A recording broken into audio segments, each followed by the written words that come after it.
Hello guys, welcome to my YouTube channel. If you are looking for how to take a screenshot on your laptop or PC using keyboard, then this video is for you. So, if you are on Windows 11, you need to first install a tool which is Snipping Tool. You can install it from Microsoft Store. Simply open Microsoft Store, type the name, and here you can install this tool. I already installed this tool, so I'm going to just take a screenshot. In order to take a screenshot, you need to press Windows plus Shift plus S key from your keyboard.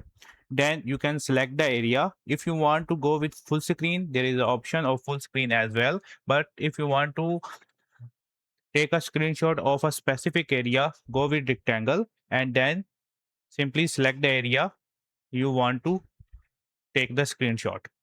After that, your screenshot will install. You will see this notification as well. Now, in order to find the screenshot, you need to go to PC and then go to pictures and then go to screenshots. And here you can see this is the screenshot.